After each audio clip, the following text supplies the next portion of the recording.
and welcome to another episode of the Chrissie Mayr podcast. We are on iTunes, YouTube, Spotify, and SoundCloud. So if you're listening to us on iTunes right now, please leave a 5-star review. As you can see, my upcoming shows are scrolling down below. But I just want to let you guys know I am headlining Stand Up New York. For all you people who say, when are you going to be in New York? When are you going to perform in New York City? Well, I am. Thursday, July 14th, I'll be headlining Stand Up New York on the Upper West Side there, very close to the Beacon Theater, which I was just at this past Saturday with our guest today. And we're going to get into that a little bit later.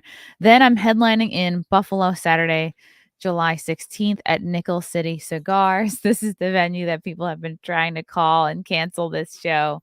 So come on out if you're in the Buffalo area. Then I'll be heading to Syracuse Sunday, July 17th. I'll be at the Funny Bone Comedy Club. So I'm excited. I have never performed there before, so it should be fun. Then I'm going back to Texas. I'll be headlining in Austin Thursday, September 8th at the Cap City Comedy Club. Then I'll be off to Philly Wednesday, September 14th at the Helium Comedy Club. Then I'll be in New Orleans for 4 shows, September 30th and October 1st at the Comedy House New Orleans. Then we're doing another content house in Florida. And to kick it off, we'll be doing a Comedians of the Compound show at the Orlando Improv Thursday, October 27th. This should be a really fun time. I know it kind of also correlates with the same weekend that we're doing a Friday Night Tights meetup. So there should be a lot of great people in town that weekend. Get your tickets on my website, chrissiemayr.com. Please and thank you. All right. I'm so excited to have this guy on the podcast today. We just met for the first time this past Saturday at the Minds Festival of Ideas. He was a moderator, did an absolutely wonderful job. He is the editor at large at reason.com. Welcome, Nick Gillespie. How are you? I'm very happy to be here and honored. You're doing something right when my brother was like, hey, I heard you were going to be on Chrissie Mayr's podcast. No way. My brother, who is near retirement age, but he was, he doesn't listen to anything I do. That's shocking. Finally, John, this one's for you, you son of a bitch. Wow. Maybe my brother is secretly a big fan of yours because my own family, and I'm getting over this, although I definitely still complain, like, my dad can't hasn't listened to a single episode of my podcast. Yeah. My family doesn't follow my family had no idea that I was doing like the biggest event of my career this past weekend at the Beacon Theater, this Minds event that I hosted and that you were on and did such a great job. So I get annoyed sometimes when they're not. But you have to just remember your family. They're just people, there's no guarantee that they're going to be curious about what you're doing. Yeah, that's for sure. And even, now with 23andMe, we can check to see whether or not they are, in fact, people. And whether or not we're related. I don't know about you. I had, and this has nothing to do with my kind of professional life, but my parents, when I was born, they only had about 9 months to pick a name and they couldn't figure anything out. And so I was born without a name on my birth certificate. It doesn't even say baby Gillespie. It just says blank Gillespie. Blank Gillespie. And for some reason, I took that as some signal that I had been adopted, because on the back there was like an addendum, and this is like I was born in Brooklyn in 1963. So it's like, they were using cuneiform tablets and stuff to record stuff. There was this weird photostat thing stuck on the back that said, okay, it's Nicholas Gillespie. But I took that as a sign that I was adopted, which was my childhood dream. Which 23andMe. Your childhood dream was to be adopted? Of course, because I was looking around at, my relatives and my immediate family, and I was like, God, I want to be part of something else.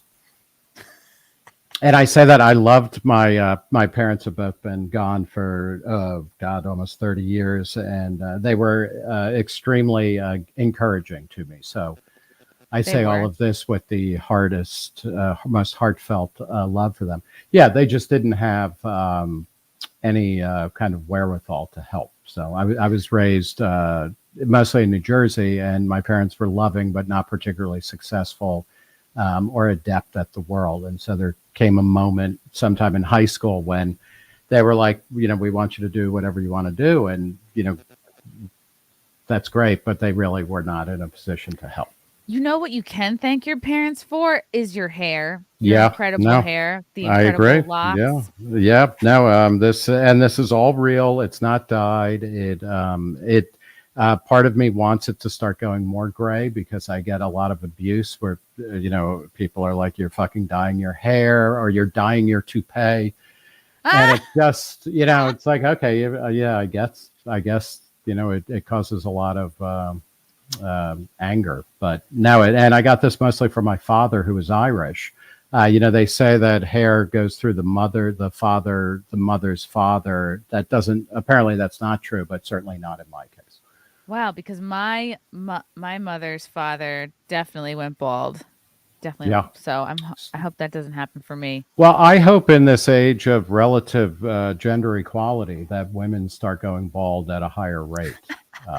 I've been seeing pictures like when a couple of women that were on birth control for many years, because now of course birth control is in the conversation with all the Roe v. Wade stuff going on. Right. And I've been seeing these images like it's people are getting the word out that birth control is actually like quite damaging to your system, and it affects your picker, because if you're birth control tricks your body into thinking it's pregnant all the time, and you're actually attracted to different smells and different men depending on where you are in your cycle, and birth control basically tricks your body into thinking you're in this particular point in your cycle. So there was pictures of this one woman who got off birth control after many years, and her body just was freaking out, recalibrating. She lost all this hair. Like she was just like. And is she hanging out in like homeless camps or something? Like, God, I don't know what it is, but I love the way these guys smell. I don't know. There's just like many accounts of like women who, when they're off birth control, they look at their partner and they're like, ugh. But that happens. I will have to cop to that. That happens when they're on birth control as well. So speaking from personal experience, revulsion of, it makes you kind of bitchy. Female partners is, it seems to be the one constant in a otherwise unpredictable world. What do you do, Nick, with single socks? Like when you're doing laundry, you're living life, and you just can't find the other sock. Do you keep? What I'm doing is I'm keeping a pile of my orphan socks, but it's at a certain point, I'm pretty sure this is how Jeffrey Dahmer started. Like you don't want to let the sock go. I mean, the sock, it's gone. Okay. Because it's a pair of socks. I have a big bundle of singular socks that I keep at the bottom of my sock drawer, and I use another single sock to keep them together. And, it grows a little bit with each kind of wash cycle, but I am doubtful they're coming back, but, I want to hold out hope in case they do. And I've also reached a point in life where I'm financially able to do this, but also, socks have become so cheap, even under the Putin price hikes that are that are making socks just through the roof.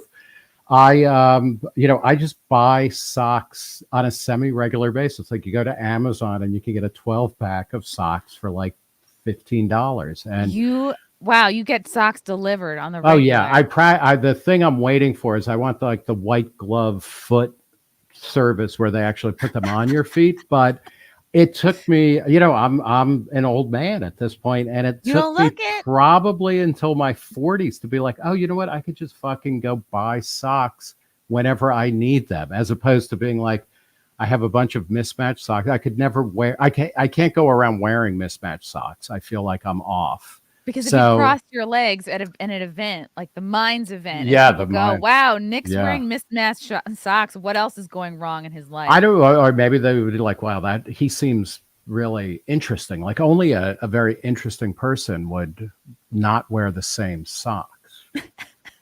I wonder what that's about. Or they're resourceful, or they're just like, they don't care about how they look. But thank you. I haven't thought this much about socks in a long time, since I made a decision where I was like, oh, would I need socks? Also works for underwear, T-shirts, clothing in general, food on a roughly weekly or bi-weekly. When you need it, you just go out and buy it. I used to think with like socks and underwear, like you have to wear these items into the ground. They have to be Yeah, holy. They have to like sure. the elastic has to, Oh yeah, and I don't know why. I don't know if this is like something I picked up from my parents. Like, and it's hard, even with shoes or sneakers, it's hard to know unless a yeah, thing is falling apart. It's like, okay, this is looking beat. It's time to right. retire it. And I have a hard time. Maybe I have hoarder tendencies deep I've down. also, it's really the big question is when you start running out of the gallon jugs for your urine. That's when you know you have a problem. Okay. You don't know what else But to put it in. I also, what I have done, and this I find, I like to share this because I think it might help people who need it. But I've been working at Reason Magazine, which was founded in 1968. I've been working there since '93. I became editor in chief of the print magazine and the website in 2000, then launched the video platform in 2008, and now I'm an editor at large, which means that the way that we talk about it is, when you are a staffer, you load diapers. When you're an editor or a manager, you change diapers. I am now in the loading diaper phase of my career, finally, after many years in management. So it's great. But when I was becoming editor in chief of Reason, I was like, I got to simplify my life because I'm going to be so fucking busy doing other stuff. I adopted a work uniform, which is, black jeans, black t-shirt, and a black jacket. And as a result, I'll bring it back to the socks. Like I basically buy the same type of sock en masse. So if I lose one, it's not that big a deal because I just, roll with. I can just pick one. All my socks are basically the same. Yeah, I wonder if colored socks are really like a trick because if you lose one, that's it. You gotta Yeah. retire it. And Bombas, I don't know I what heard the about scam those is socks. about. I mean, they're wonderful socks and they look great, but they're expensive. And when you lose one, then, you're out, I don't know, $20 or something.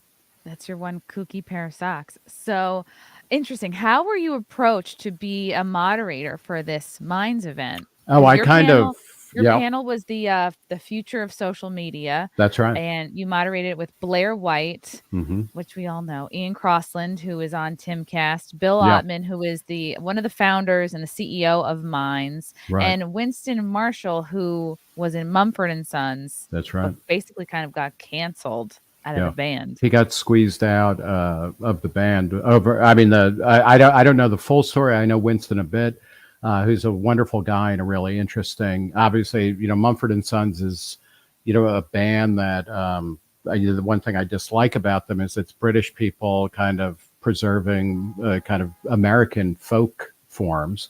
Hmm. And it's like I think that's work Americans should be doing, but he's a great musician and everything, but a really interesting thinker. And he had made the mistake a couple of years ago of congratulating Andy No on his book about Antifa and saying this was a necessary and brave book or courageous book. And he ended up kind of being forced by his bandmates to do the kind of hostage video, Twitter apology, went off Twitter, and then finally came back. And to his credit, and I think this is really difficult, he said he was leaving the band, and he talked about this at the Minds Festival, that he was leaving the band because he didn't want them to have to deal with the fallout from this, from this controversy, which is insane.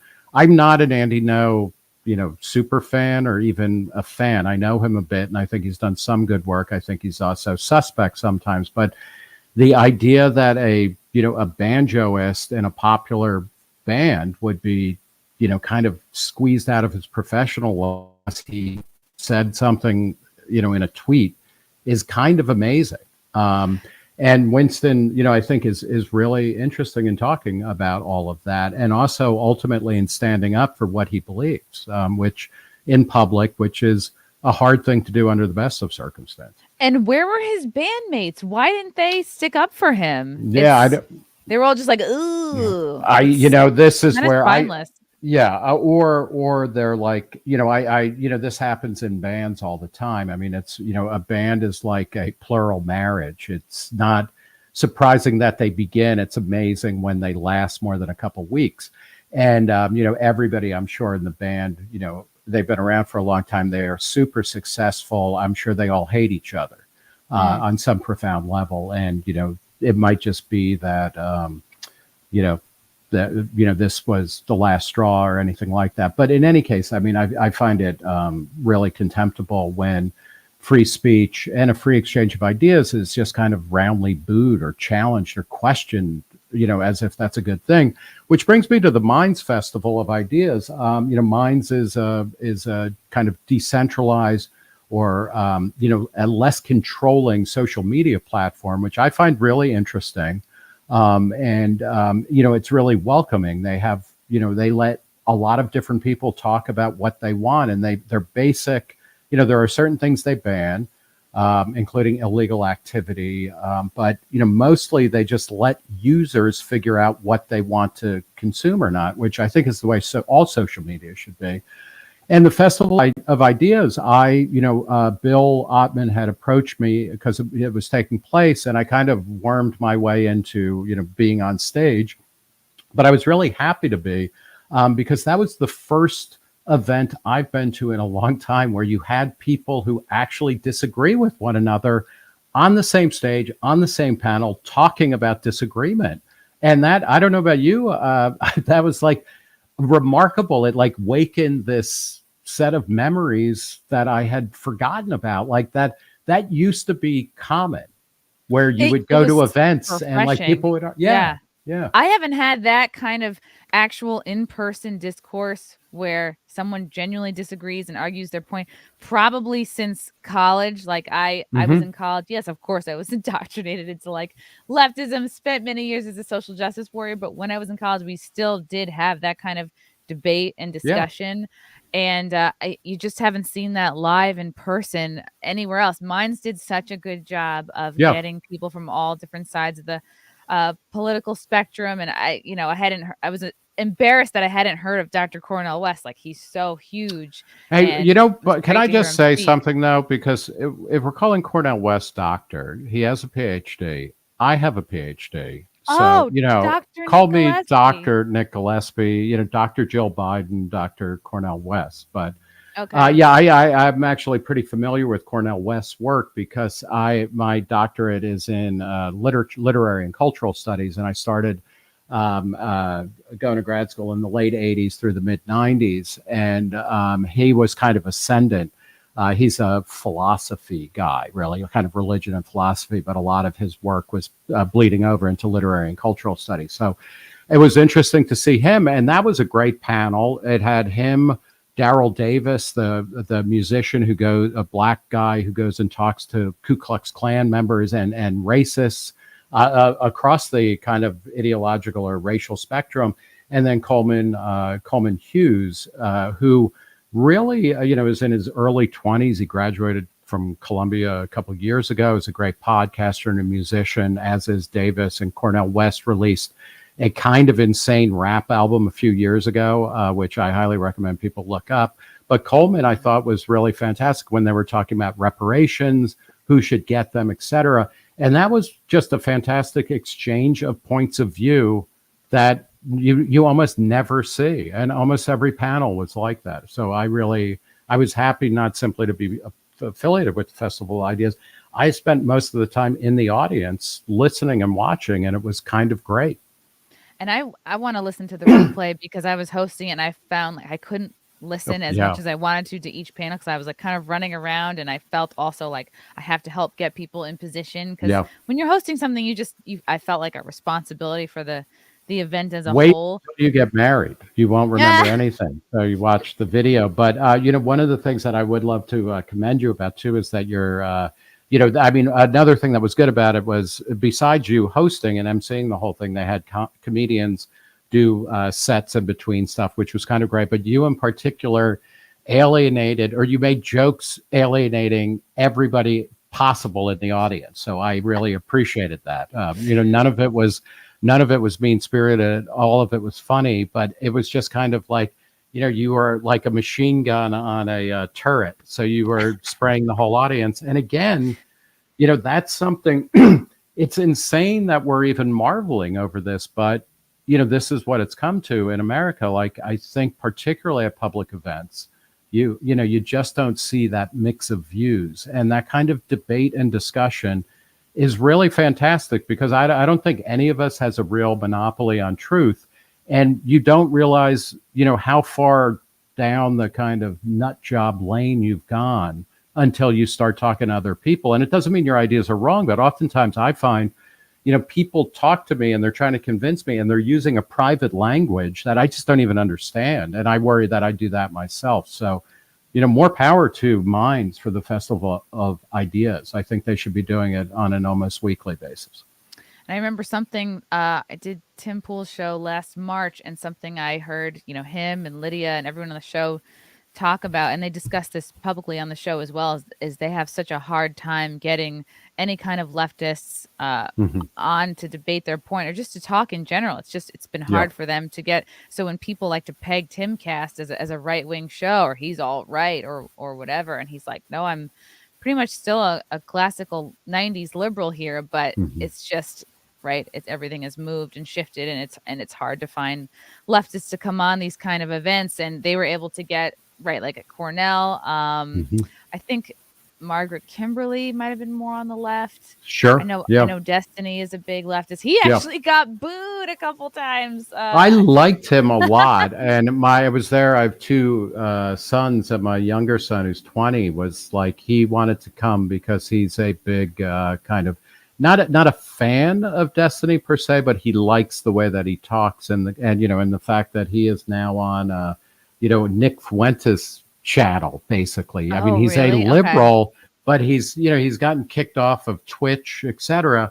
So it's an odd thing, but I thought he was a great addition to the panel, and and I tended not necessarily agreeing with all of his conclusions, but on on the panel he was on, he was saying that most people are not interested in truth. Most people are interested in building a kind of worldview that confirms what they already believe or think they should believe. And you can argue whether that's a good thing or a bad thing, but I think it's an accurate read of the way that a lot of political and cultural discourse, certainly online discourse, gets done. So I thought he was very interesting.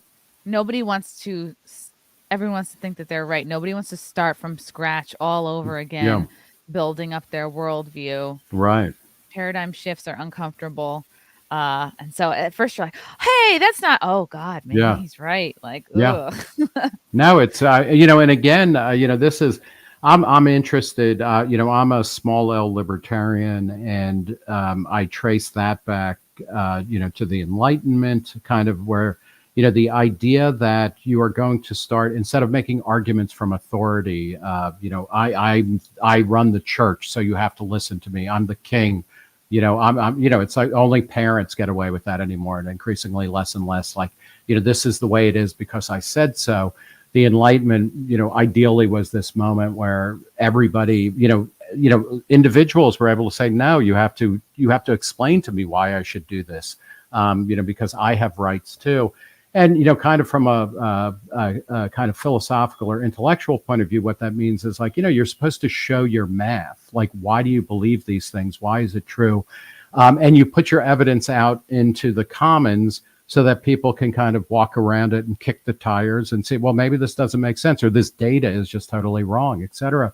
That's, that's the reason why, between, basically, 0 AD to about 1800, there wasn't as much material improvement in everyday life, and then, starting around 1800, things took off, partly because more people were enfranchised into thinking about stuff and talking about stuff. And, it's that kind of discussion and common debate that really moves things forward. So I wish we had more of it.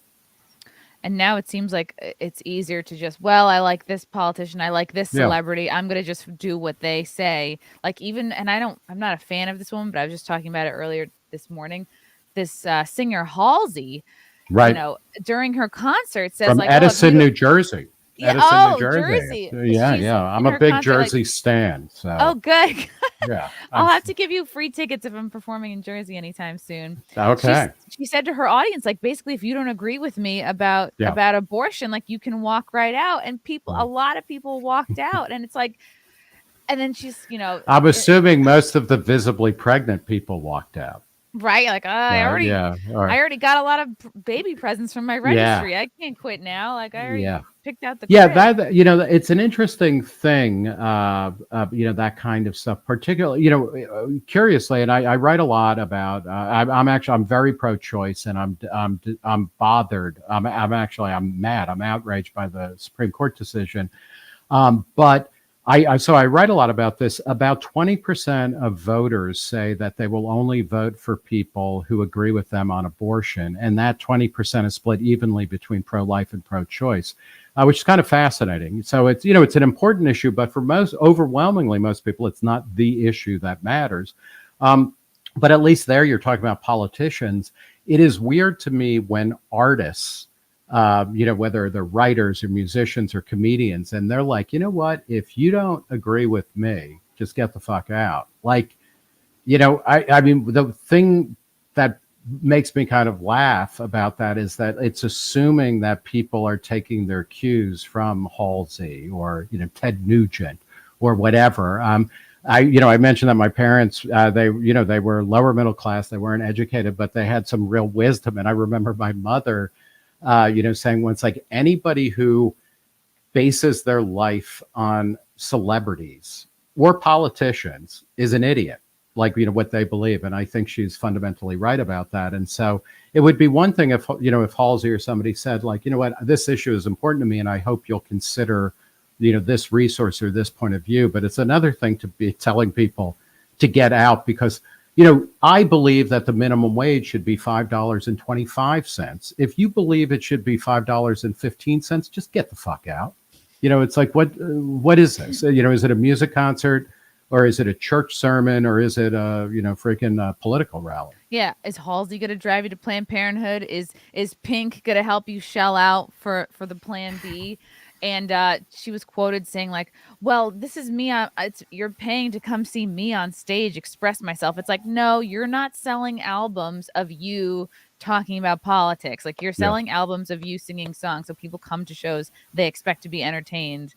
It's kind of taking an advantage when you just go and off on some again, tangent. I kind of like when anybody puts themselves out there and stuff like that. But I guess generally speaking, I think you should always, take whatever celebrities say with a massive grain of salt. But also, like, I like political artists. I like political art and things like that. But, if you're putting it out there that way, it's, suffer the consequences. And it's hard to take them seriously, too, because someone like a Halsey or a Justin Bieber, it's like, I just think that they're this type of celebrity that they come into the industry and they're like, literally, whatever I have to do to be famous, you are molding me, agent, manager, system, Right. whatever. And that's like, you get to this point, you've made it. It's like, are those even your views, or are those just your marching orders? It's hard to know Right. who these people really are. What's fascinating, this goes back a little bit to the Minds Festival, is also what I like, and somebody like Halsey was like this, Bieber to a certain degree, discovered on YouTube and whatnot. But we live in a world, and I think this is particularly true in comedy. I would be interested in hearing your take on this, but the old way of becoming successful in entertainment, it's still there. The studio system, whether we're talking movies, TV, or music and things like that, with labels and all of that. But it's so much more porous. And what I find fascinating, like what I find more interesting about Tim Pool and Timcast than anything he might say, is the fact that he exists totally outside of traditional and conventional established ways of getting your message out. Same thing with, Joe Rogan is probably the best example, but like your podcast, stuff Reason does, I mentioned it's been around since 1968. It was really in the 90s when the internet came along and just radically altered the possibilities of distribution.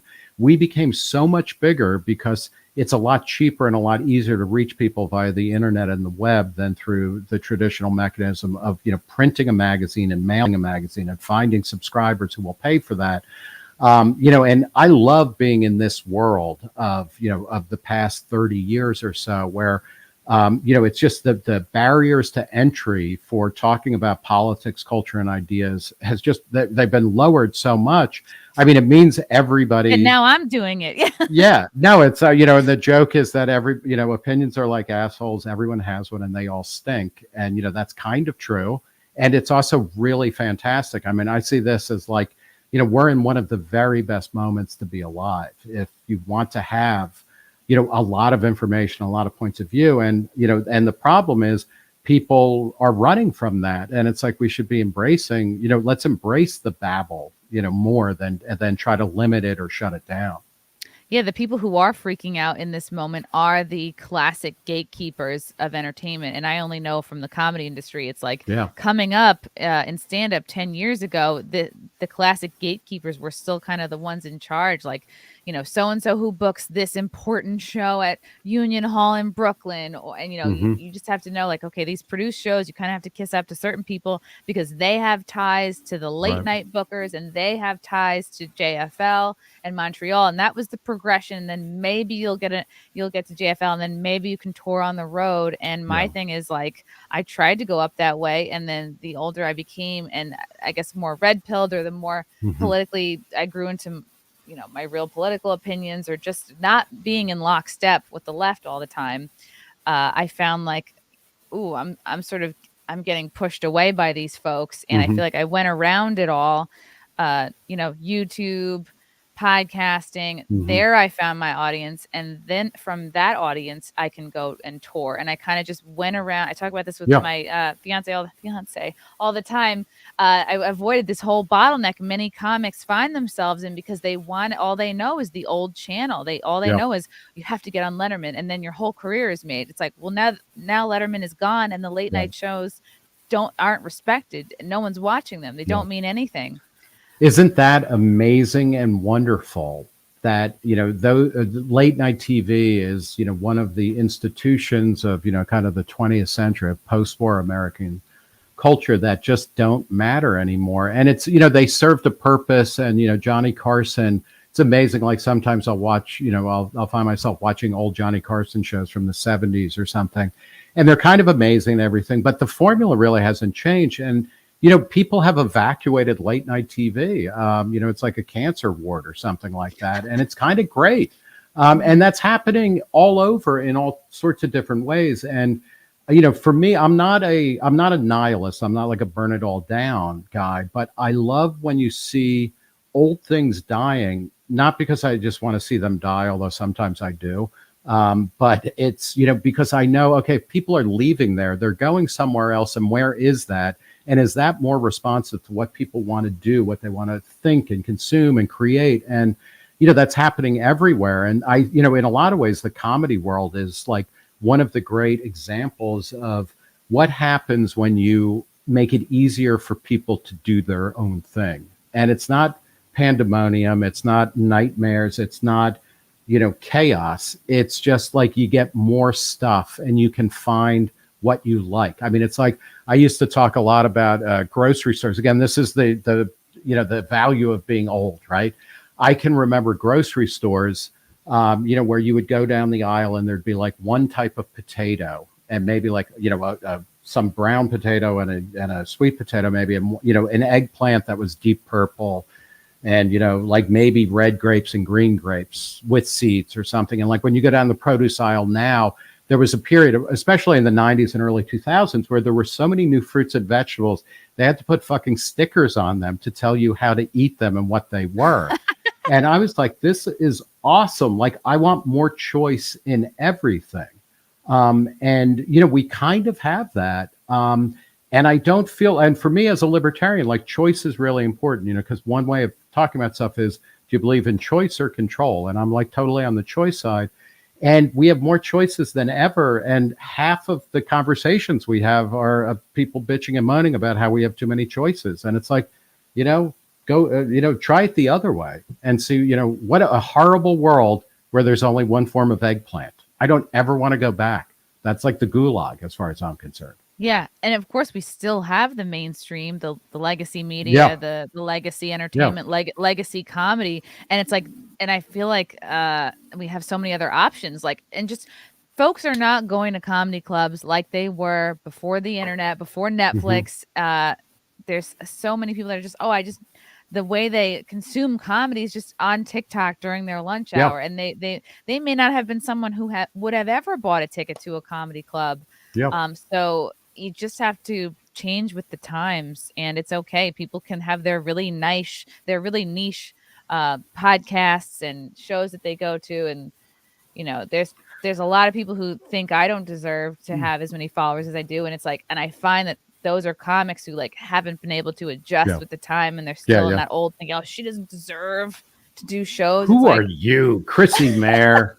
You don't even have the right number of vowels in your last name. You don't even have. You're not verified. Yeah. No, it's this. I mean, it's so the ability to opt out of systems is like one of the greatest freedoms ever. I mean, I'm a big fan. There was a political economist named Albert Hirschman who wrote a book in the early 70s called Exit, Voice, and Loyalty.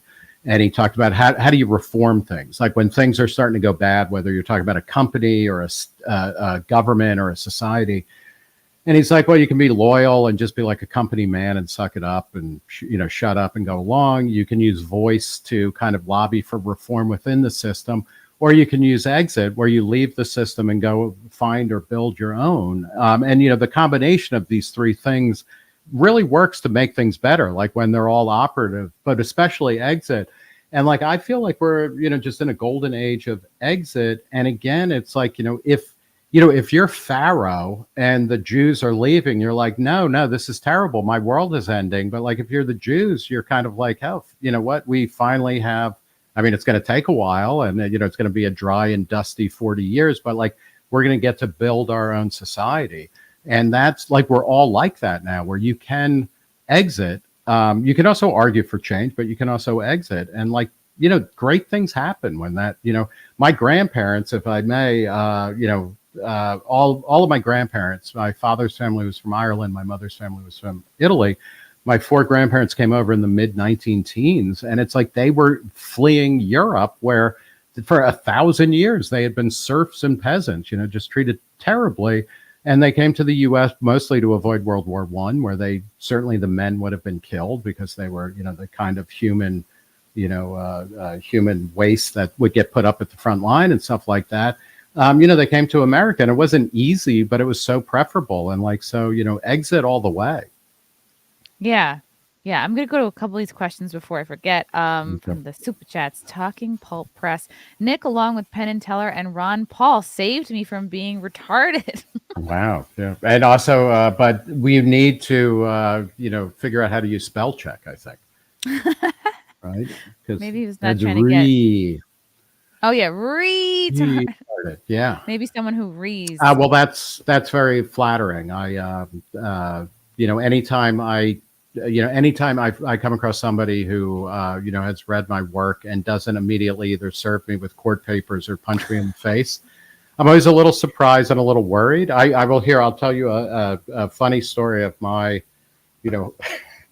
I for a long time, even though I was born in New York and grew up in New Jersey, and I've lived all over the country, including, you said you were going to Buffalo. I went to grad school in Buffalo for 3 years. Ooh. But I lived in Ohio because I'm divorced, and my ex-wife was teaching at Miami University there. We have 2 kids, so we were living near one another in Oxford. And I had a neighbor when I moved back there, and this neighbor came, we were friendly. He was an old guy. And at one point he came out after I'd been living across the street from him for like 18 months or 2 years. And he was like, oh, and he had a copy of Reason Magazine. And it was like, I knew you. And he was like, I've been a Reason Magazine subscriber for like 20 years, but he didn't put together that, even though my picture was in every issue of Reason Magazine for like 15 years.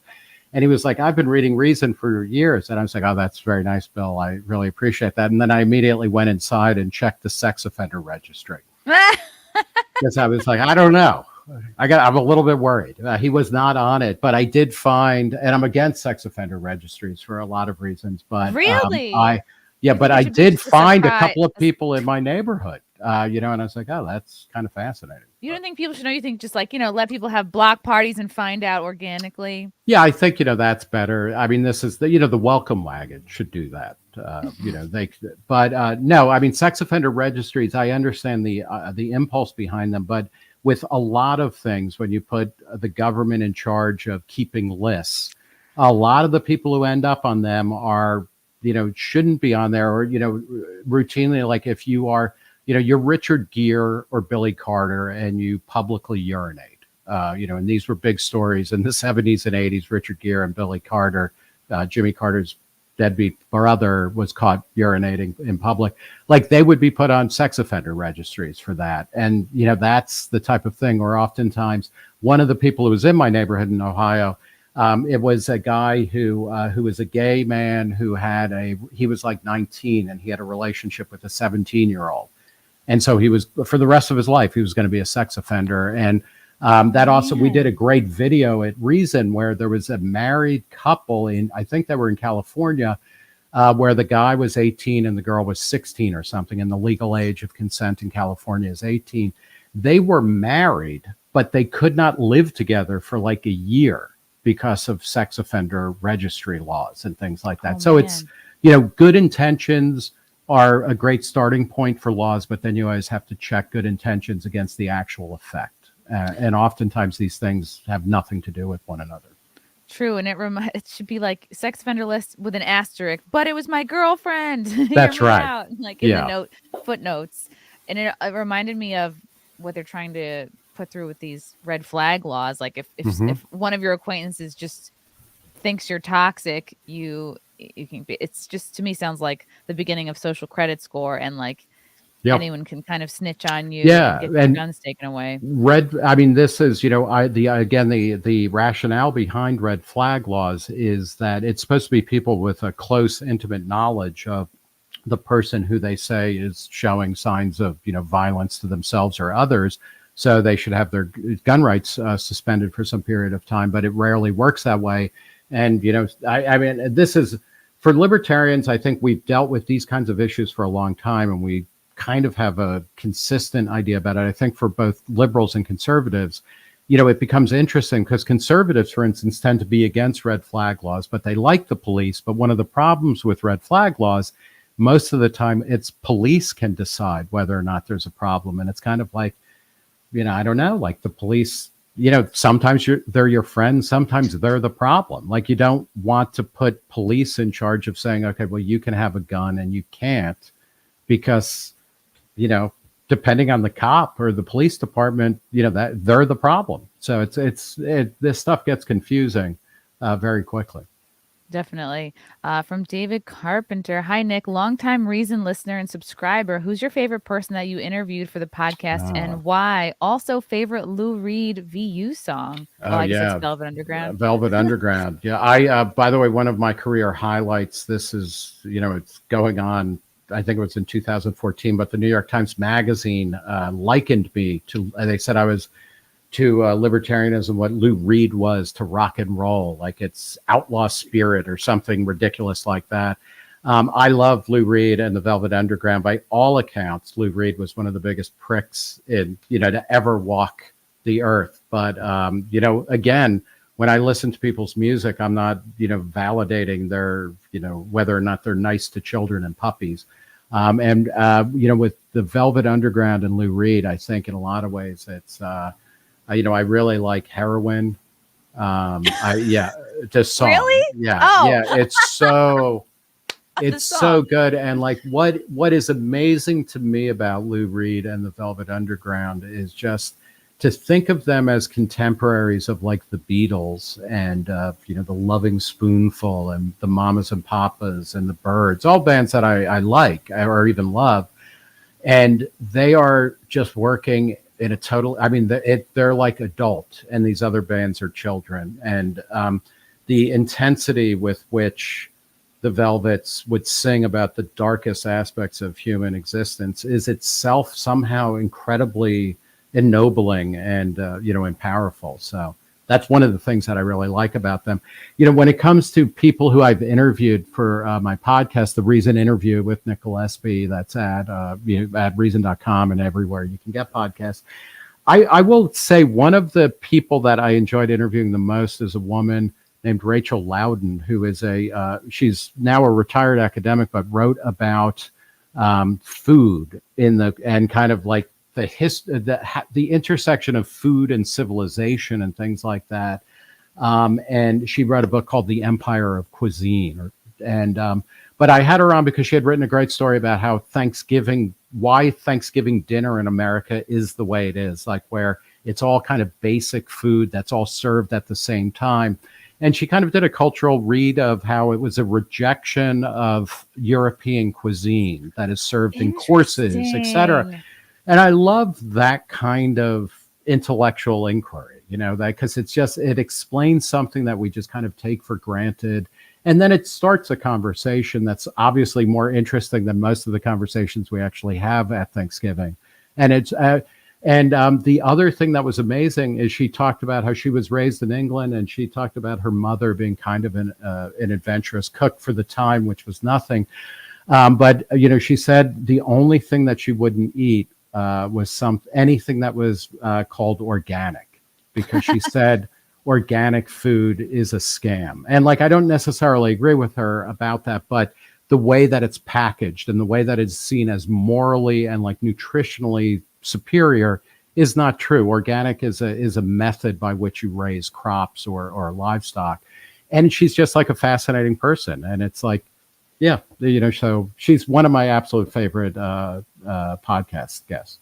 Oh, that's pretty cool. Right. And you can just slap a label on any food and say it's organic. It's not like on the back, they tell you all about, like, they show proof, I think it might be the FDA or something else that, that will certify certain things. And this is actually one of the things a guy that I talk to on a regular basis every couple of years is John Mackey, the co-founder and CEO of Whole Foods, who I love and who is a super capitalist as well as kind of a super hippie. And, as much as anybody, he transformed, all supermarkets in America. He made them all better by having Whole Foods out there. And, and he's a hyper capitalist, which is great. And he speaks about that unabashedly. And he talks about one of the reasons why Whole Foods and supermarkets in general are good is because of free trade. Like, you can get so many better goods, both, meats, as he's vegan himself, but he sells meat, but meats and cheese and vegetables and et cetera, like, say, is fantastic. I actually lost my train of thought. So it's okay. I was going to say, is one of the reasons you like Lou Reed is because you guys look alike? I don't know. Yeah, I get that sometimes. And, I think I'm nicer to waiters and, ticket takers than Lou Reed was.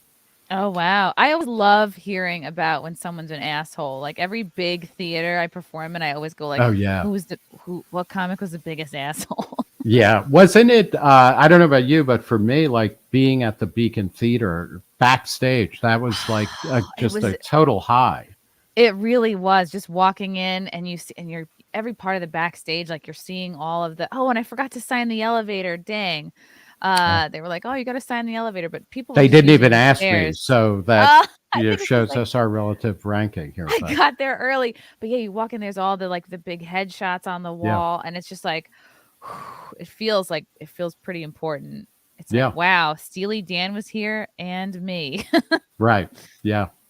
It's pretty amazing. K-Max McDonald, Nick, you were on Bill Maher's show when a Democratic congresswoman accused Gina Carano of being a white supremacist with no proof whatsoever. Her name was Heidi, and she just made it up. They don't even care about proof. Yeah. That was Heidi Heitkamp, who was, I believe, a one-term senator from, I'm going to get it wrong, I think it was South Dakota, but it might be North Dakota. And you really don't want to be... getting that wrong, because the other Dakota really gets mad. She was a senator in North Dakota. Okay, thank you. And she it was interesting because there's certain things about her that are pretty good, from a kind of libertarian perspective. That was an interesting moment where she seemed to be just kind of flailing, looking for things to say. And this was about a little bit more than a year ago I was on.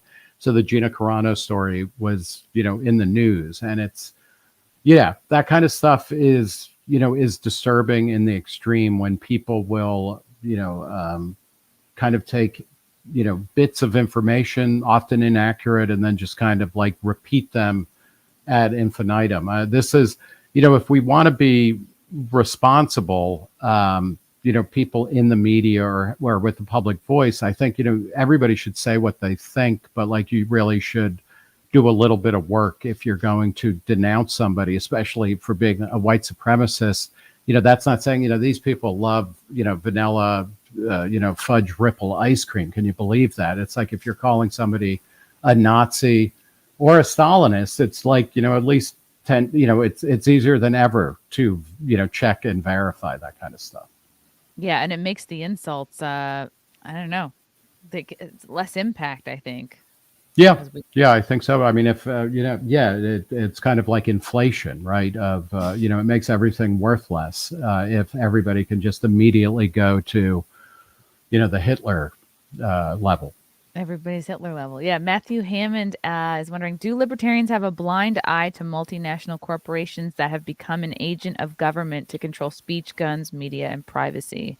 Yeah. No, I don't think so. And in fact, one of a couple things, like to talk about multinational corporations, in that I kind of sense, and maybe it's because I'm going off birth control or I'm in that part of my cycle, I'm smelling fear of, like a little bit of xenophobia, multinational corporation versus, an American corporation.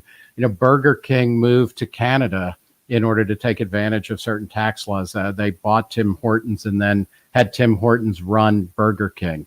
Wow.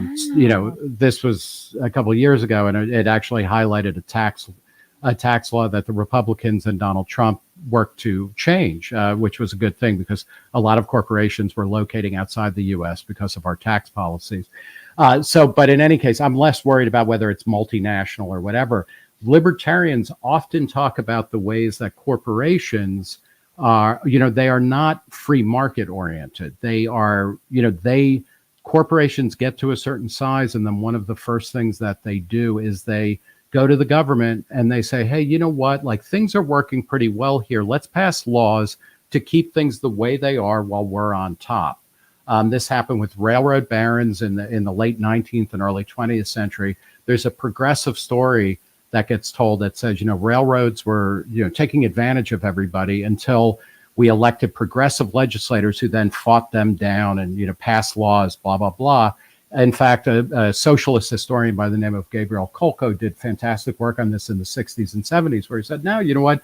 When you go back and look, it was the railroads who wanted to be regulated because they realized their profits were starting to sink and they liked the system the way it was. So they lobbied for regulation. That's happening in social media right now, where, in 2018, Mark Zuckerberg went to Congress and he said, hey, you know what? It's time for us to be regulated. We're going to have to help you write the regulations because you don't know our business, which is clearly true. If you ever look at, congressmen holding up their jitterbug phones and saying, why can't I get Channel 5 on this, et cetera, like they're idiots about it. But the point is that what happens, there's a school of economics called public choice economics, which basically looks at government actions, as similar to private sector actions, that government agencies are always trying to expand their market share, that they are not acting in the public interest, but in very specific individual interests to extend their domain. And the way that happens typically is that corporations, buy influence or buy power. So that's always on the libertarian agenda. We believe in free markets, not in big business. And it gets complicated in the current moment because I think a lot of people, and this includes conservatives like Ted Cruz and Josh Hawley, as well as Democrats like Elizabeth Warren and, Alexandria Ocasio-Cortez, are bitching and moaning about Section 230, and saying we got to get rid of that. Like anything that allows the government to have more control over what kind of speech gets done is problematic to me. And there's no way around that. And, it worries me in places like Florida and Texas, where you have conservative governors with conservative legislatures trying to pass laws saying if you're a social media platform, you are not allowed to moderate comments or regulate behavior.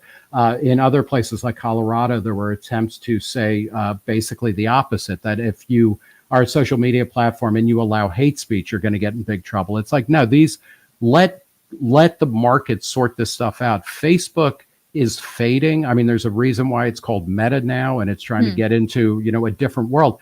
By their own research and their own internal records, they're losing market share. Twitter Twitter may seem like everything to those of us who are on it all the time, but it's like realistically, nobody in America is on Twitter. We shouldn't be, and there are new alternatives cropping up all the time, including alternative platforms like Minds. Like this is a place where I think we need to say no to government regulation and no to government control, especially about speech and expression. But then we also have to be kind of responsible and mindful people and push back when Twitter and Facebook and other social media companies make really dumb and awful decisions to cancel people or to, minimize them and de-amplify them. But, the system is actually working pretty well, I think, in terms of can more people say more stuff in more circumstances. We're in a pretty good era right now. Right. Like we have more platforms, but you don't have as much reach. Like if you're canceled off Twitter and you go on to a Minds, like, okay, you've lost your 300,000, following. And same with YouTube, all of this stuff. But, if the alternative to that is to say, okay, the government is going to dictate who gets to make those decisions, I think we know what that looks like. That looks like ABC, CBS, and NBC, which were regulated by the government in the name of the public interest and scarcity and all of this kind of stuff. And we had many, many fewer, voices being heard. So, it's, and going back to this idea of exit, voice, and loyalty, I think, places like Facebook, YouTube, Twitter, it's a place where you have to use voice. Like you have to bitch and moan and complain whenever bad stuff is happening, when it happens to yourself or when it happens to Winston Marshall. But then you also do, having that right of exit to go elsewhere also conditions these organizations. And I think we can win that argument to make them, more open in general. Yeah. Knowing that you can leave. And there are options out there. From KMax, does the government get around the First Amendment by using NGOs like the Southern Poverty Law Center? That group tries to shut down speech more than any other. Who regulates them? I think the Court of Public Opinion does. The SPLC is a nonprofit. They've done some good work. They do a lot of bad work.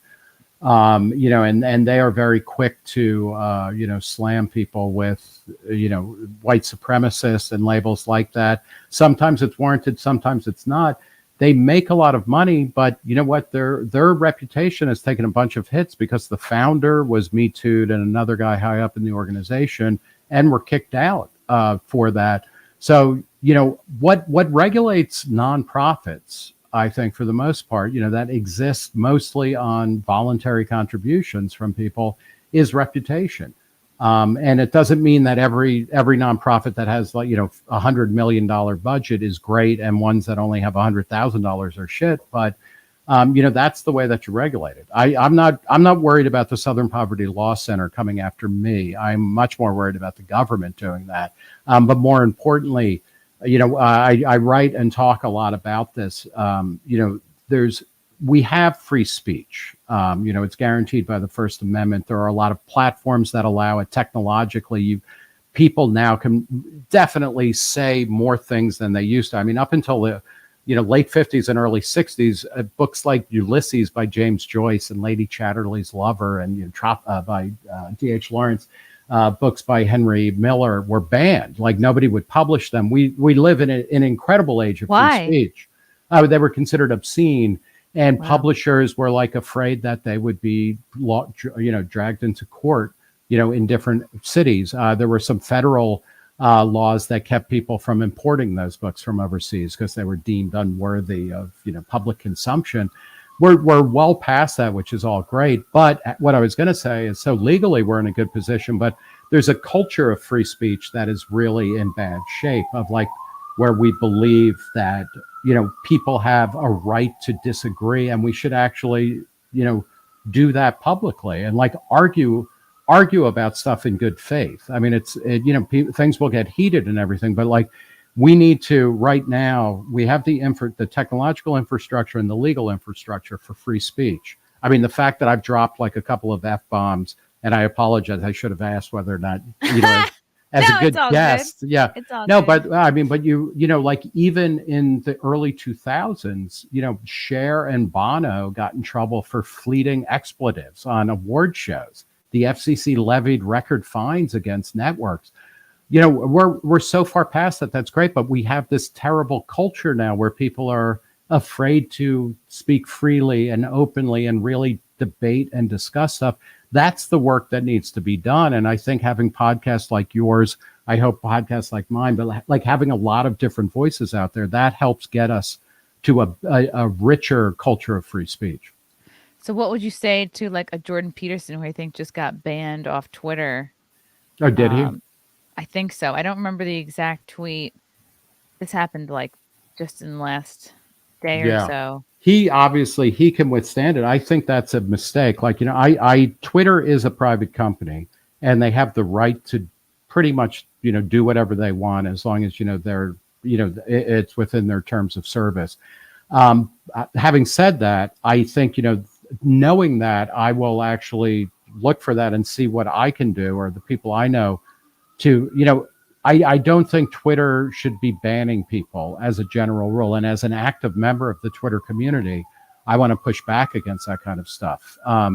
Because, if what is it? He tweeted about Elliot Page. Elliot Page. Yeah. Yeah. Formerly Ellen Page. It's like, I probably disagree with Jordan Peterson about the content of that tweet and things like that, but I think it's madness to be, banning people, banning books. When Amazon kicks off certain books on certain topics, again, it's within their right to do so. But I think we're in a better world where these platforms allow more speech and give people more ability to kind of control what they see and engage with things, that they like and not to engage in others. Cool. Game K-Max. Does the government get around the first? I already I did think that. From come on, Porch. K-Max. Nick, despite all of the heated rhetoric, do you see everyday folks on the left and the right being willing to listen to each other and find commonality? Oh, that's interesting. Yeah, kind of. And again, the Minds Festival, it was like 4 hours of something like that. And I think based on the conversations I had with people afterwards, it seemed like I saw many more people who were saying like that was really interesting and it made me think about stuff rather than people saying like, wow, I really hate the other side. So, I think, that's one, small example, but there's a political scientist at Stanford named Morris Fiorina who wrote a book in 2000 called Culture War ? And he's updated it in different ways. His most recent book is called Unstable Majorities. But one of the things that he does, which is kind of amazing, and it's totally true, he shows how like there are super majorities of Americans who agree on things like immigration, free trade, free speech, gay rights, gay marriage, marijuana legalization. I mean, like, the list goes on and on, abortion. But they don't have any way of expressing that in the political process because we have a right-wing party and a left-wing party, and there's nothing in between. And, and it's kind of like, well, if I believe in lower tax rates, but I'm also, maybe I'm against military intervention. So who do I vote? What party do I vote for? Or, if you're a Democrat and you believe in free speech, maybe, but you're pro-life.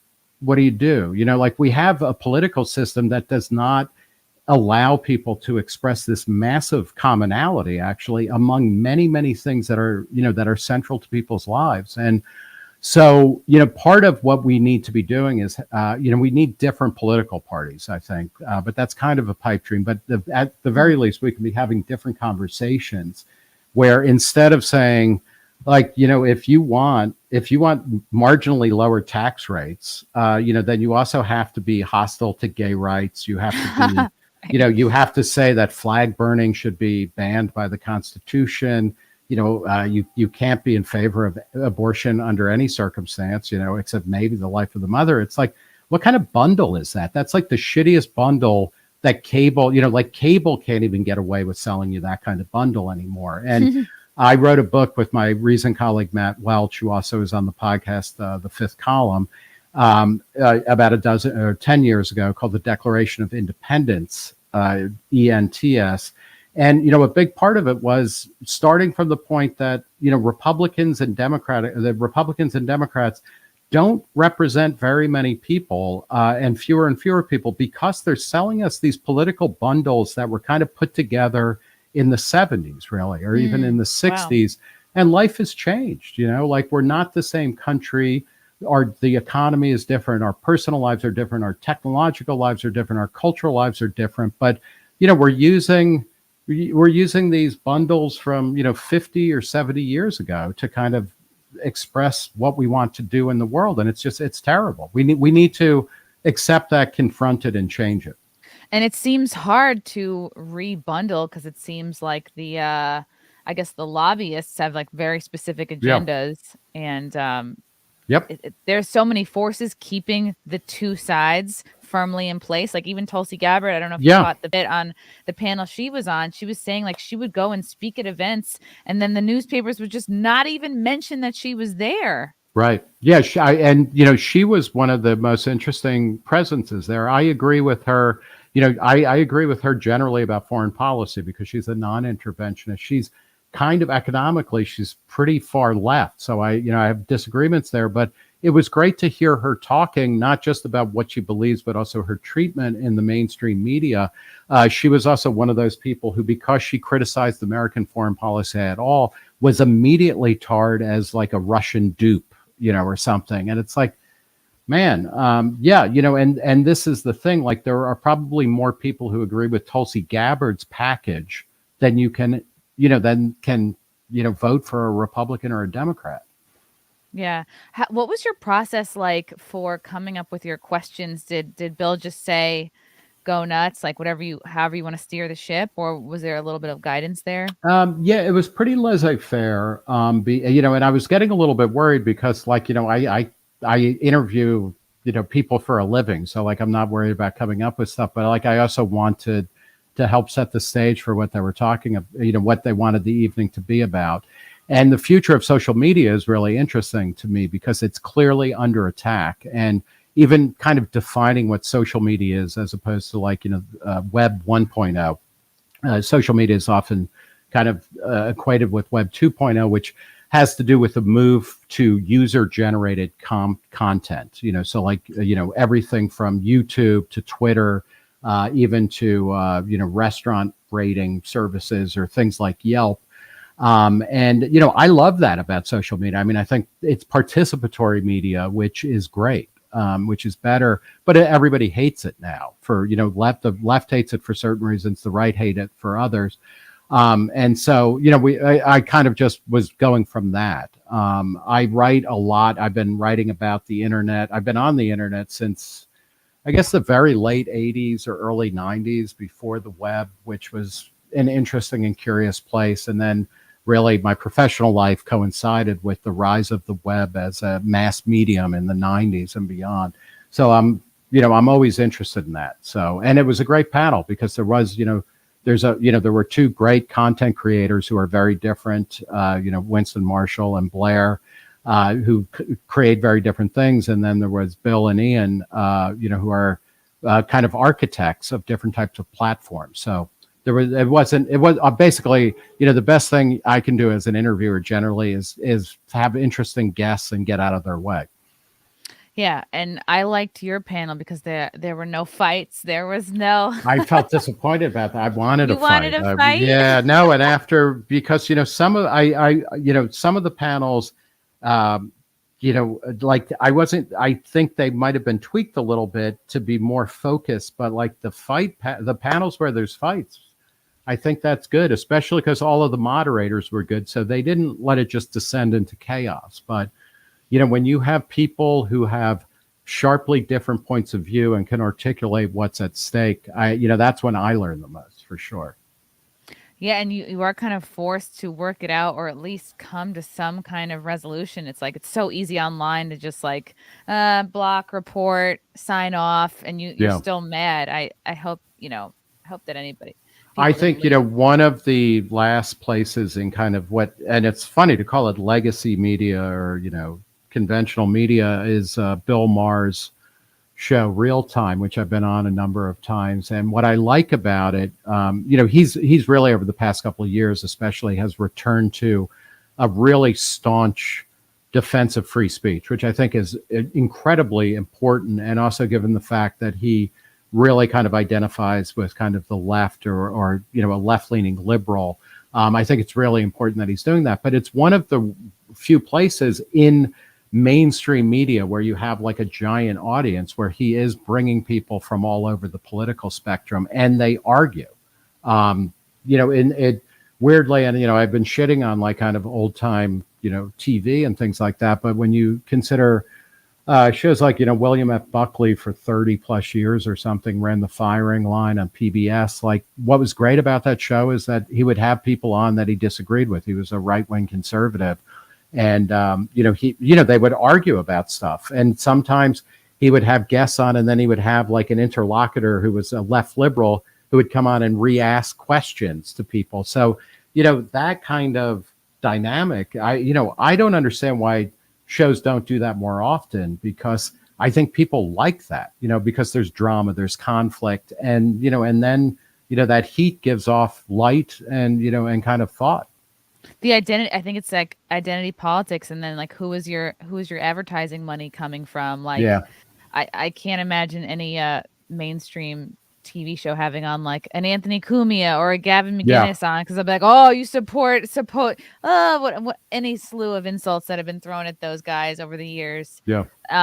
But it's good and it's healthy to see people argue, and it's like and I've never been to like a turning point, but I imagine like CPAC, these events are all like-minded people agreeing with each other. It's a pep rally. It's like we're all great, exactly. we're all right. It's I've been to CPAC a number of times, and I've gone to like libertarian conventions. I'll give a word for one that's coming up in July 13th to 16th in Las Vegas, Freedom Fest, where about 2,500 people get together, and it's great. But it is it's mostly everybody is in broad agreement, and then you're hashing out internal differences, there's real value to that, but there's value to the other thing. And when you are at a kind of like political or intellectual conference, and it's starting to look like a mass wedding by the Unification Church in Yankee Stadium, something's gone wrong, right? Look to your left, look to your right. You'll be married to one of these people by the end of the night. That's right. Yeah. That would be nice. It would take look at you, like I'm sure, you've got a lot of planning to do, if you're engaged, like, that's the downside of choice. It implies responsibility. True. KMX saying, what did Nick think of Elon Musk buying Twitter? Does it take a man as rich and powerful as Musk to fight back?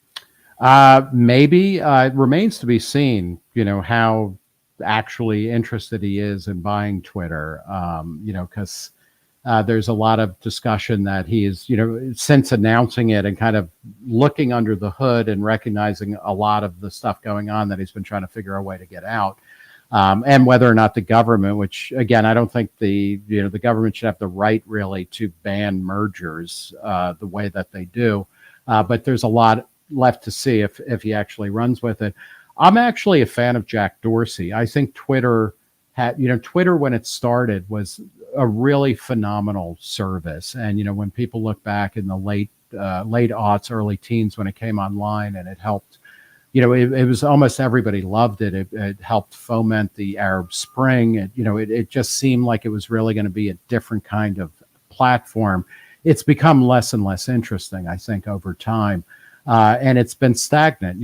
Its user base is not growing. People are not engaging in the way, it's not it's doing okay, but it's not a thriving platform any more than Facebook is. These are lumbering beasts that either need to, kind of rev up or slink off and die somewhere. But I like Jack Dorsey, although I think he did a bad job at Twitter. He was split between Square or Block now and Twitter. But he was working at Twitter on a decentralized messaging platform where there would be no way of, censoring message. It would be peer to peer and things like that. He's a big believer in blockchain and Bitcoin in particular, and kind of decentralized systems of exchange of information, of money. I like all of that, and I hope that Twitter continues with that. Of course, there are other forms of dispersed and decentralized, to greater or lesser degrees of kind of message sharing systems. There is, it's a complicated question of, can you have a mass, a platform where everybody is, that doesn't have really shitty moderation and regulation rules?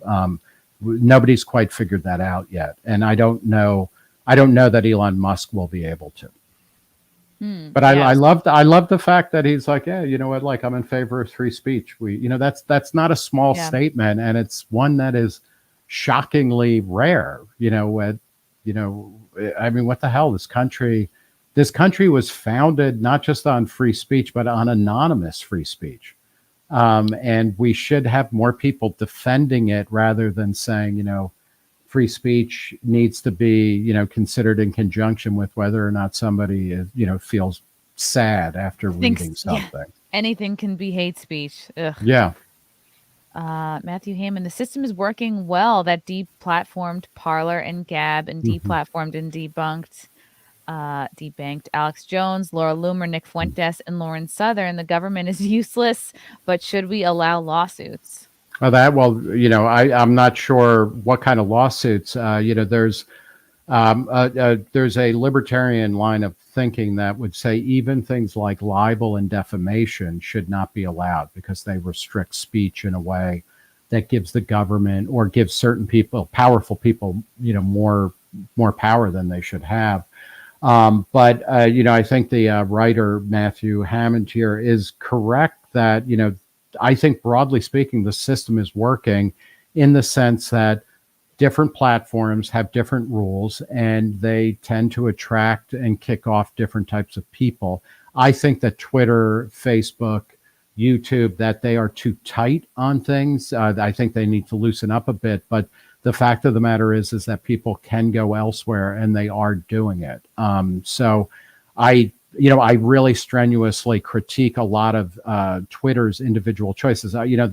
Their decision to ban the New York Post's article a couple. No, that was truly sickening and disturbing, and not simply because it later turned out to be largely correct, but to go to a place. I mean, when I first heard about that, I went online and I tried to, find and link to the New York Post story. And when you see a platform kind of like disappear it in a way where you can't even say like this content is being blocked, it was just like a, dead space. That's deeply disturbing to me. And like, Twitter, Dorsey in one of his congressional testimonies, acknowledged that was a mistake. And that they've tried to, I guess on some level, they haven't done something similar to that since then. So they've learned something, but it's a constant fight. But, the idea that Twitter or Facebook or YouTube should be allowed to kick people off, I think is legitimate. And we have to understand that. And then, if a platform gets too quick to do that, or too capricious or too one-sided, I think people will leave and they'll build a different platform. And I think that's good. Yeah, I'm not on TikTok, but it's obviously exploding. And I don't see it surpassing Twitter because there's no space for a conversation. Again, it's like it captures the ADD, like video zoomer. I think it's already bigger than Twitter though, but I agree. I mean, they're different.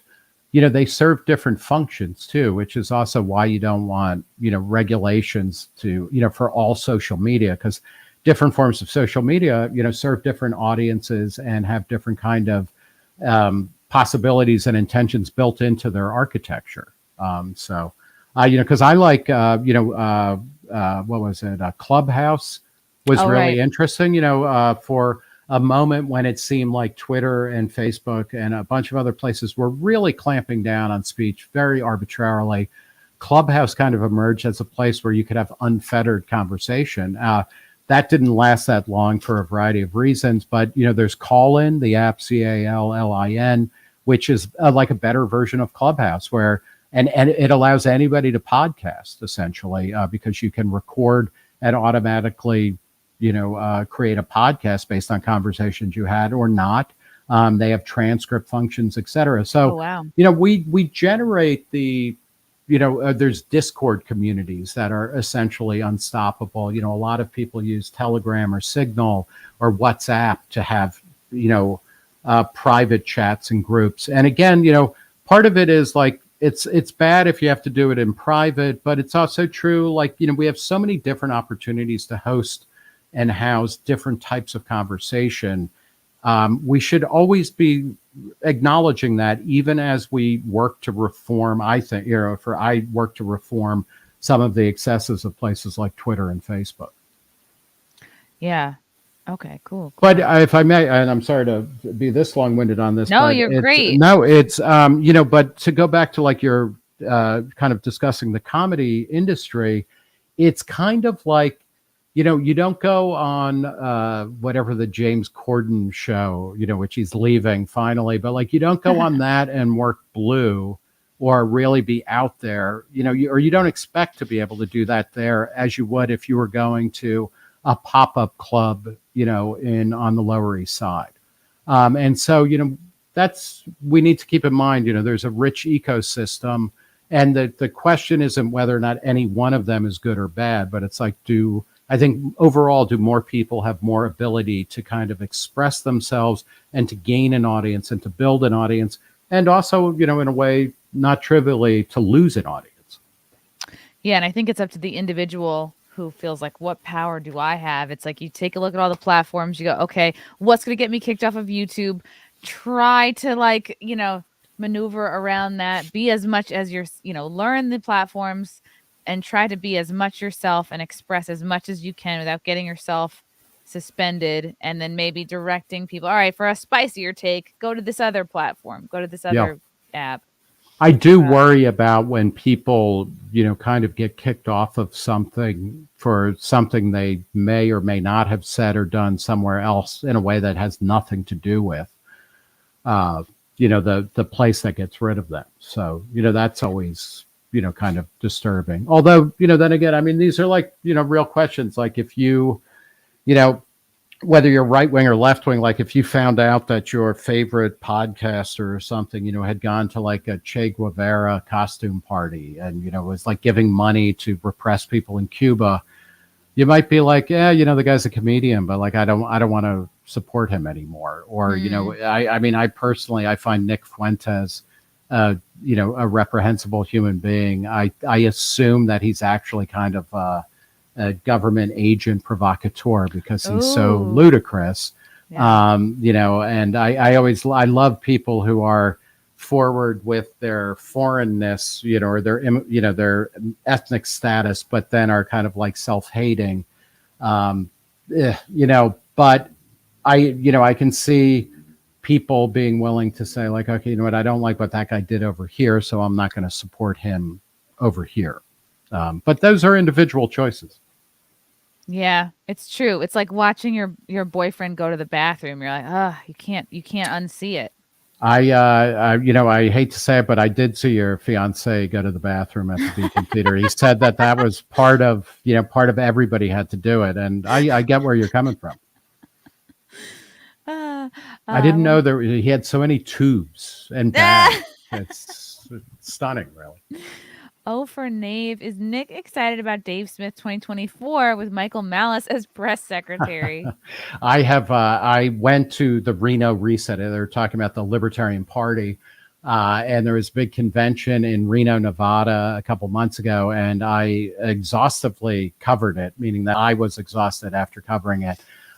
Dave Smith, comic Dave Smith, host of Part of the Problem, co-host of Legion of Skanks, is a leading candidate for the Libertarian Party presidential nomination. I go to reason.com and check out our videos. We've got tons of stuff. I like Dave as a person. I don't know that he will be a successful presidential candidate. Why? Because he's a comedian, and generally speaking, one expects political candidates to have some expertise, if not in politics, then in running large organizations. So, say what you will about Donald Trump, he has run large organizations, numbering in the thousands of people, as opposed to candidates who run podcasts with dozens of people, maybe. That Right. And Trump had the to them. advantage of just mass exposure for decades Yeah. in And, television, real there's estate. another libertarian. There's a former congressman who started out as a Republican, became independent, and switched his affiliation to the Libertarian Party, Justin Amash from Michigan. He's the only libertarian to ever sit in Congress, and, that's likely to stay that way for years to come. He's also in consideration, and he strikes me as a really plausible candidate. What's interesting, and the group that Dave is affiliated with in the Libertarian Party, the Mises Caucus, which is run by a guy named Michael Heiss, or was created by that, they elected everybody in leadership, including Angela McArdle, who's really smart and interesting, as the new chair of the Libertarian National Party. They have brought an immense amount of energy and excitement to a party that was kind of sleepy. So, it's going to be really interesting to see how the Libertarian Party shakes out between now and 2024. And then, more important, because I'm a libertarian with a small L, but I'm not a member of the Libertarian Party. But to see how the Libertarian candidate or the Libertarian Party affects the election, because there have been times, including in 2016, where the Libertarian candidate, Gary Johnson, a former two-term Republican governor of New Mexico, more than covered the spread between Hillary Clinton and Donald Trump. So the Libertarian Party and libertarian ideas are real difference makers in American politics. So I'm very excited to see. I have some issues with the Mises Caucus, but I'm very excited to see the energy they're bringing to the LP and how that's going to play out in 2024. What do you see as the biggest hurdle to the Libertarian Party, like going into this next? I mean, I just feel like it's hard for them to even break in. Yeah, I mean, this is, part of the Mises Caucus, what they're stressing is that you don't need to, when you say break in, now there's fully fledged alternative media that goes out to more people than traditional media. Somebody like Joe Rogan is more watched than like any, weekend news show, et cetera. So like they're banking on the idea that there's alternative media out there that will be, hospitable to airing libertarian ideas, and that will turn into votes. That's a vision and a strategy. We'll see if it's accurate or not.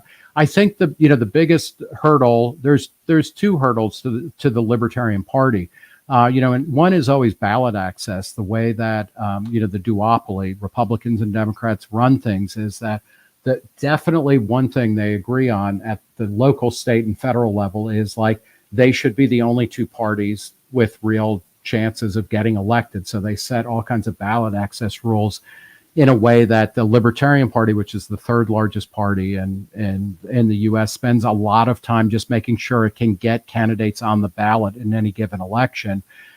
So that's a big issue, and it's really an outrage. It's just hiding in plain sight that the political duopoly is screwing over not just the LP, but the Green Party and every other party.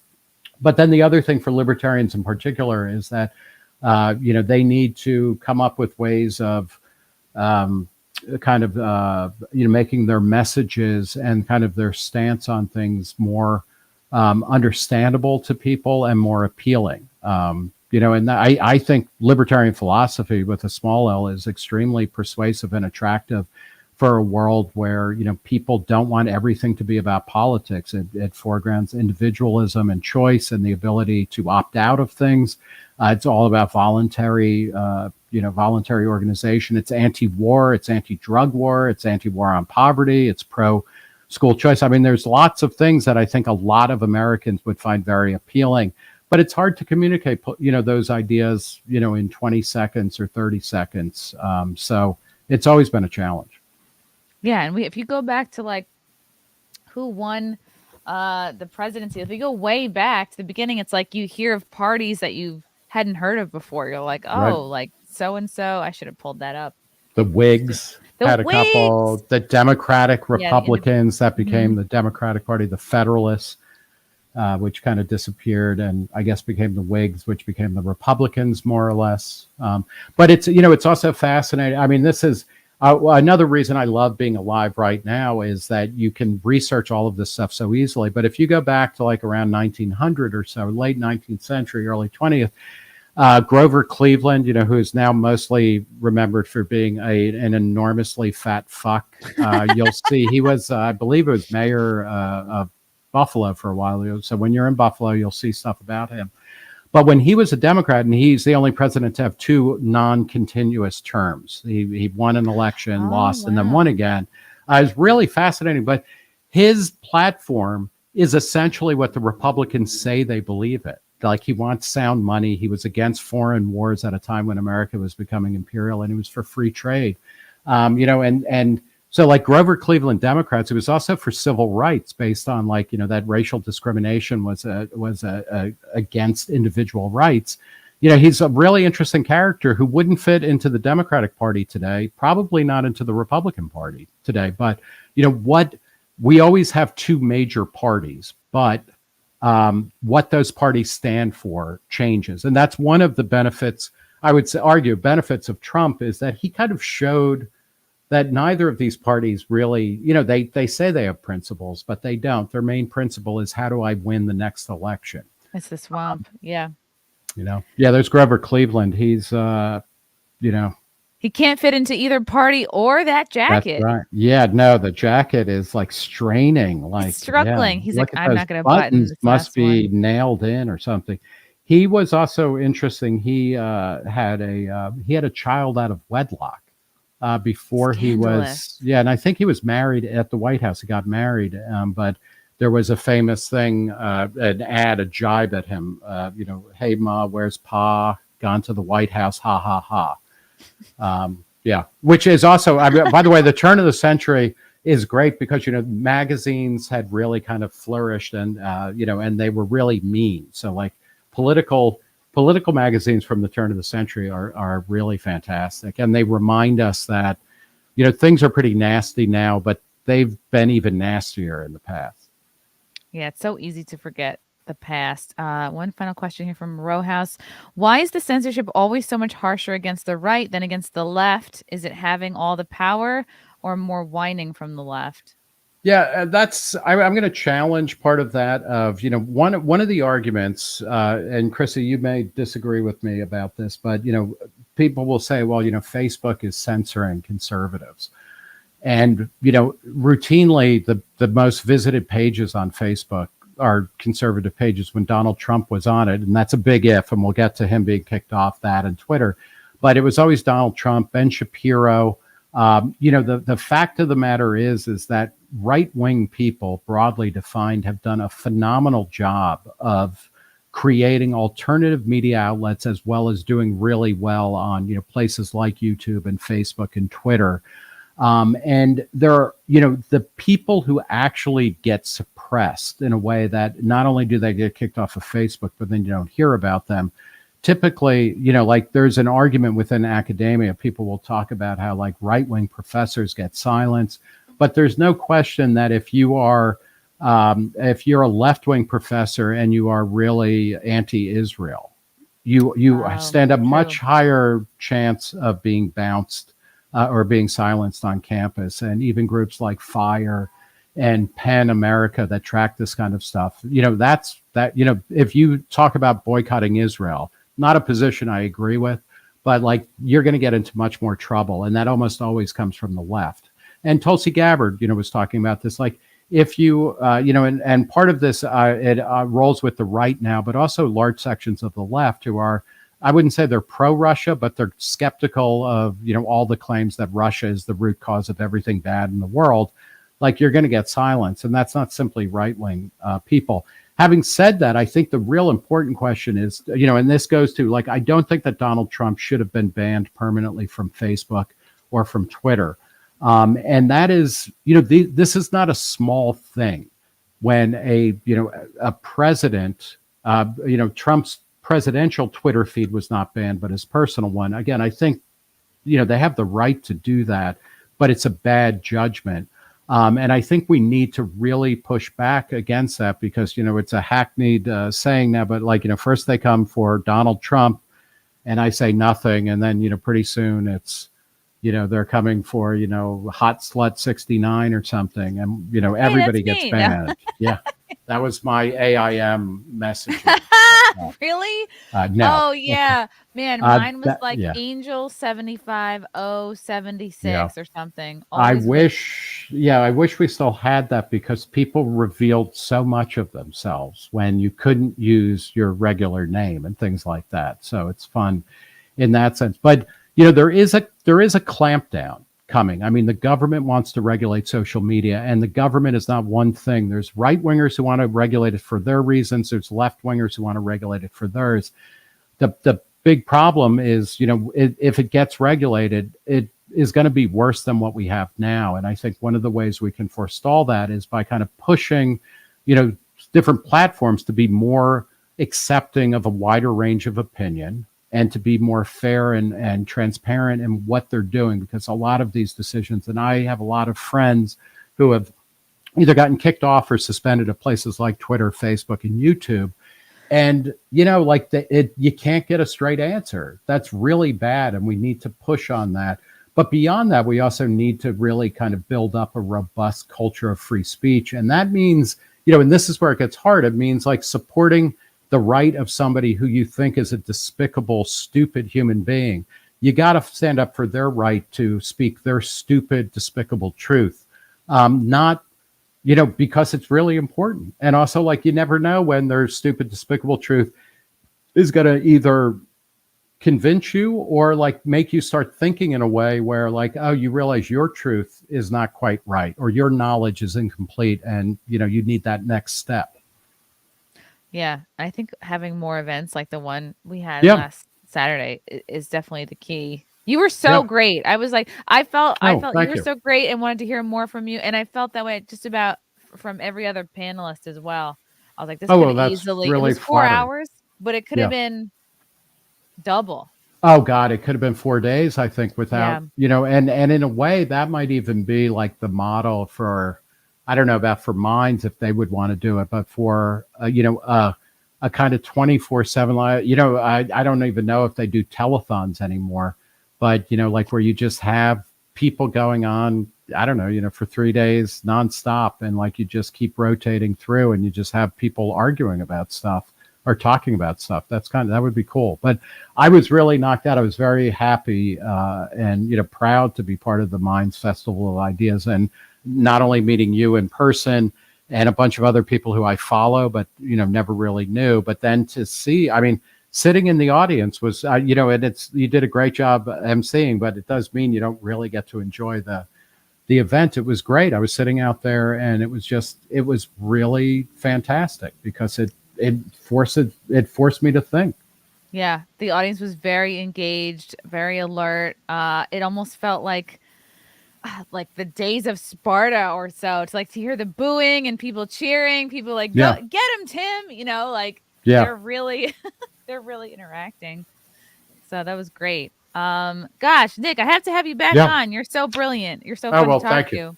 I appreciate that. Thank you so much. And to my brother, write me sometimes. My birthday's in a month. Come on. Wow. When's your birthday, Nick? August 7th. Okay.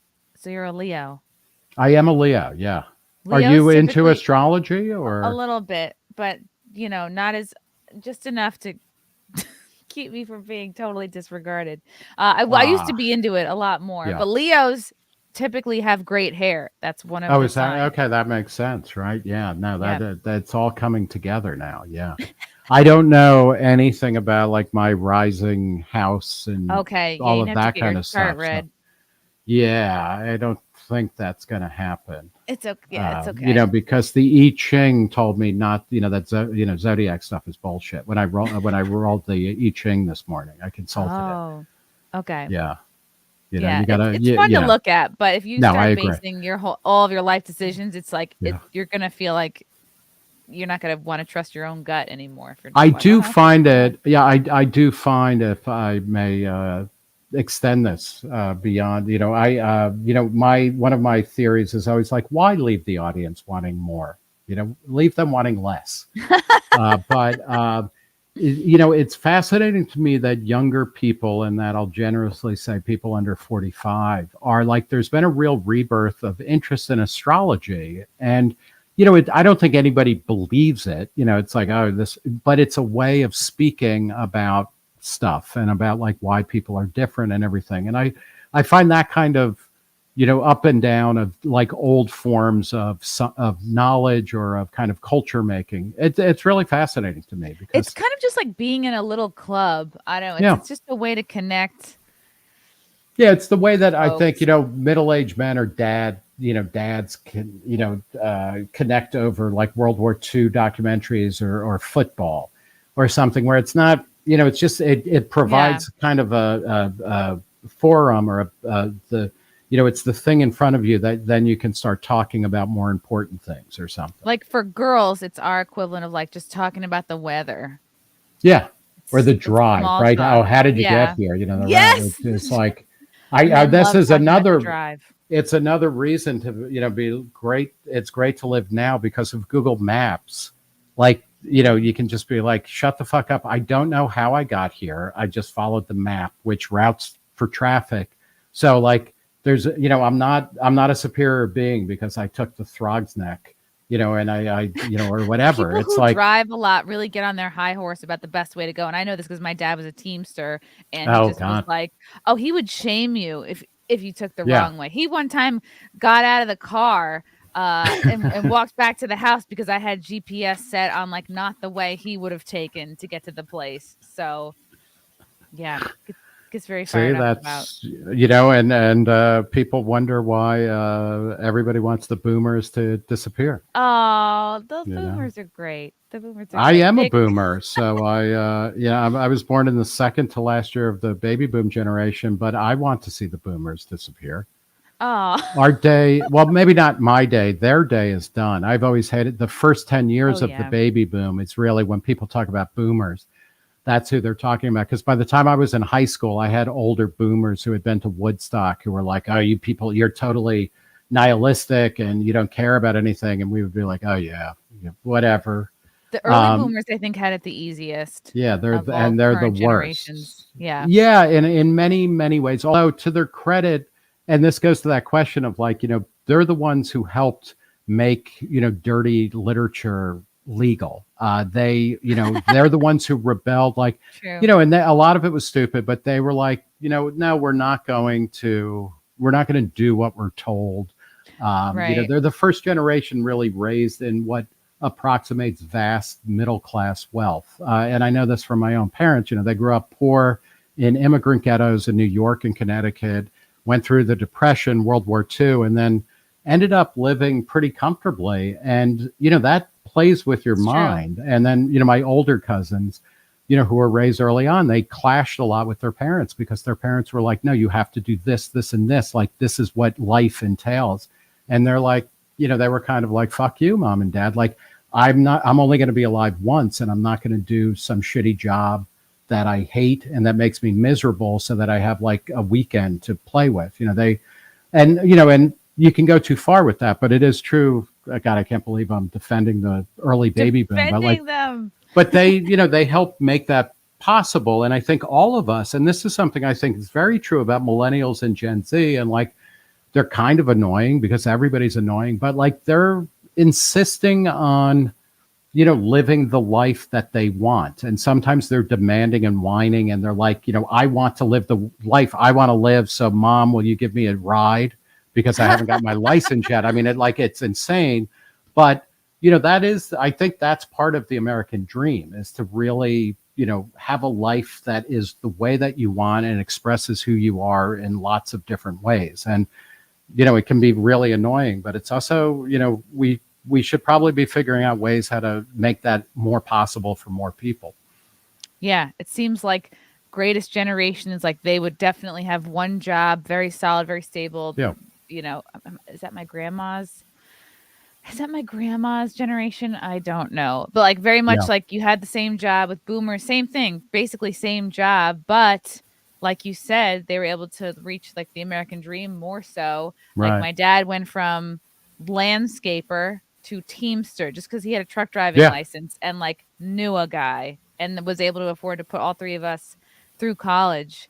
And but at the same Yeah. time, we're not equipped to be like, hey, yes, uh third youngest or third child, let's equip you, you can pursue, you can make a Yeah. career off of comedy. And just because they didn't know anybody who Right. wasn't working in an office or didn't have a Yeah. trade job. So It's amazing. And now, those jobs are kind of disappearing. I mean, when I talk to younger people, especially, they're like, I remember I was talking to somebody who's, I guess, like about 30 now. And when they came out of college, their parents were like, okay, well, what you got to do is get a job in the mailroom and work your way up. And they're yeah. like, mom and dad, there's no fucking mail anymore. Like, what are you talking about? Oh Uh, God. Yeah, I you remember my know? parents telling me get a job in the mail room at like Comedy Central or NBC Yeah. or something. Like I had William Morris or two whatever. Yeah. internships at NBC. I tried so hard to get a page job. I couldn't have been more qualified. And page job paid like 20 grand or less a Yeah. year. I was a tour guide at my college. I had two internships at NBC. I was livid for years that I didn't get that job. And looking back, I'm like, that was a shitty job. Like that's Yeah. slavery.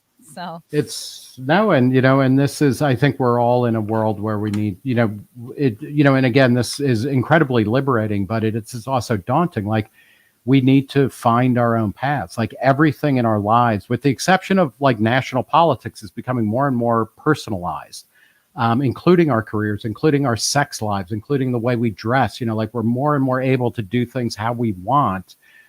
But that's a lot of work, and especially with careers and things like that, because I think we want our work to express who we are and what we believe. But that's exhausting, and it's also like you gotta figure it out every day. So it's great, but it's also a lot of work. yeah. Yeah, you can't phone it in because No, you'll you have fade to out. podcast it in, right? Yeah. You have to zoom it in now, which is its own Zoom kind it of in. semi nightmare. Yeah. But you don't have to wear pants, which is a bonus. Uh, Nick, where can people find you and follow everything you're doing? Thank you. At reason.com, everything that I do, ultimately, if they just go to reason.com and plug in Nick Gillespie, um, that's a great place. I'm really overactive on Twitter at Nick Gillespie, all lowercase, one word. Also on Instagram at Gillespie Nick, because I was slow to actually join Instagram. But really, reason.com and Facebook, not Facebook, Twitter are like the best places to see me, find Awesome. me. Nick, thank you so much for coming on. Can't wait to have you back. Hopefully we'll do another event. We'll keep these events going. I would love Uh, that. Thank you so much. yeah. You're very kind, and it's a real pleasure and an honor to be on your show. So thank you so Oh, much. shucks. Thanks, Nick. All right. Thank you, everybody in the chat, for you had good comments and questions today. I'm very impressed with you. You were all very well behaved, too. Until next time, bye.